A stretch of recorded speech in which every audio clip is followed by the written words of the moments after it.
Hello and welcome to happy cinema. ఈరోజు power star Pawan Kalyan నటించిన 'Harihara Veeramallu part 1 sword versus spirit' movie యొక్క review అయితే చూద్దాం.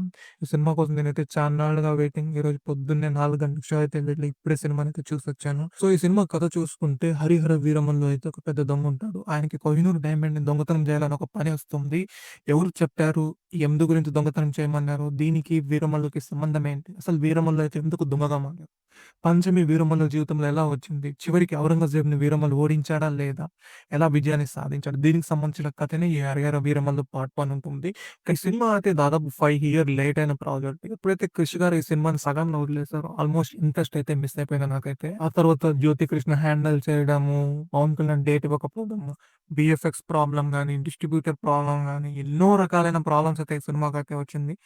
దాదాపు అన్ని రకాల ప్రాబ్లమ్ అయితే సాల్వ్ చేసుకొని ఈరోజు థియేటర్‌లో అయితే రిలీజ్ అయింది. ఈ సినిమాలో పాజిటివ్ విషయాలు చూసుకుంటే సినిమా స్టోరీ లైన్ అయితే చాలా మంచి స్టోరీ. ఎందుకంటే ఒక సనాతన ధర్మ ఫ్యామిలీలో పుట్టిన ఒక వ్యక్తి అయితే ఆ ధర్మాన్ని ఎలా కాపాడాడు, ఆ ధర్మం కొరకు తను ఏమేం పోరాడాడు, ఏమేం కోల్పోయాడు అనే విషయాన్ని ఈ సినిమా మంచి లైన్‌తోనే స్టార్ట్ అవుతుంది గానీ దాన్ని ఎగ్జిక్యూట్ చేసే దాంట్లోనే కాస్త తడబడినట్లు నేనైతే ఫీల్ అవుతాను. ఇంకొక మేజర్ హైలైట్ ఏంటంటే ఈ సినిమాలో కీరవాణి బ్యాక్‌గ్రౌండ్ మ్యూజిక్, దాంతో పాటు సాంగ్స్ అద్దరిపోతాయి. ఒక్కొక్క సాంగ్ గాని, ఒక్కొక్క మ్యూజిక్ గాని. ఎందుకంటే సీన్స్‌ని అలా ఎలివేట్ చేస్తుంది. పవర్ లేని సీన్‌లో గూడా తన మ్యూజిక్‌తో అయితే ఎలివేట్ అలా చేశాడు కీరవాణి. ఈ సినిమాకి కీరవాణి గారే పెద్ద బలం. ఎందుకంటే ఆయన లేకపోతే ఈ సినిమా ఎలా ఉంటుందో నేనైతే ఊహించలేను. ఎందుకంటే ఆయన మ్యూజిక్ వల్లే కొన్ని కొన్ని సీన్‌లయితే బతికిందనుకుంటా నేనైతే. అదే విధంగా ఈ సినిమాలో పర్ఫార్మెన్స్ అయితే ఎక్సలెంట్‌గా చేశాడు పవన్ కళ్యాణ్. ఎందుకంటే ప్రీ ఇంటర్వల్ సీన్ ముందు ఒక ఫైట్ అయితే ఉంటుంది. ఆ ఫైట్ అయితే సూపర్ ఉంటుంది. ఆయన ఫిజిక్‌కి, ఆయన లుక్‌కయితే అదిరిపోతుంది ఆ ఒక ఫైట్ అయితే. దాంతో పాటుగా 'విజయ్ అగర్వాల్' కూడా తన క్యారెక్టర్ రోల్‌కైతే తను పర్ఫెక్ట్‌గానే సూట్ అయిందని నేనైతే అనుకుంటా. దాంతో పాటు ఈ సినిమాలో అయితే చాలా మంది సపోర్టింగ్ క్యారెక్టర్స్ అయితే ఉన్నారు. హిందీ ఈడియన్స్ అయితే 'నర్గిస్ ఫక్రీ', 'నోరా ఫతేహి' గాని, 'అనసూయ భరద్వాజ్' గాని, 'సుబ్బరాజు రఘుబాబు' గాని, 'నాజర్ సునీల్' గారు, రీసెంట్‌గా చనిపోయిన 'కోట శ్రీనివాస్' గారు కూడా ఒక రోల్ అయితే చేశారు.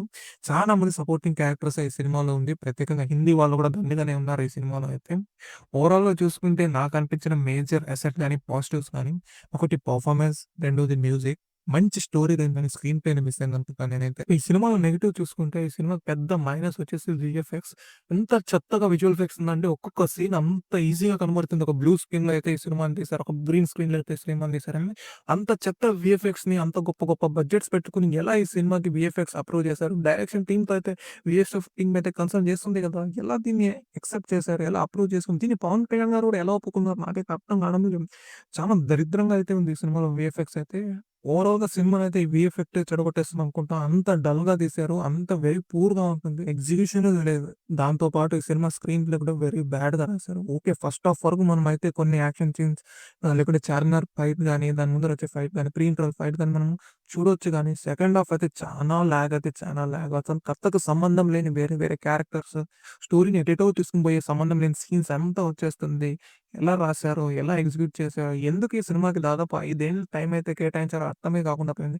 ఏ ఒక్కరి పనితీరు కూడా ప్రాపర్‌గానే డైరెక్టర్ అయితే యూజ్ చేసుకోలేకపోయాడు. ఓవరాల్‌గా ఈ సినిమాని చూసుకుంటే ఎక్సెప్ట్ మ్యూజిక్ అండ్ సినిమాటోగ్రఫీ మిగతాదంతా వేస్టే. నాకైతే ఈ సినిమా అస్సలు నచ్చలేదు. ఎంతో హోప్స్ పెట్టుకొని వెళ్ళాను గానీ చాలా డిసప్పాయింట్ అయ్యి నేను రిటర్న్ వచ్చాను కాబట్టి ఒక్కసారైతే పవన్ కళ్యాణ్ కోసం చూడొచ్చు. ఎందుకంటే డిప్యూటీ సీఎం అయిన తర్వాత రాబోతున్న ఫస్ట్ సినిమా కాబట్టి ఆయన కోసమే నేను ఈ సినిమానైతే చూసాను. ఓవరాల్‌గా మీకు నా కంటెంట్ నచ్చితే ఈ వీడియోని లైక్ చేయండి. అలాగే సబ్స్క్రైబ్ చేసుకొని ఈ వీడియోని అయితే షేర్ చేయండి.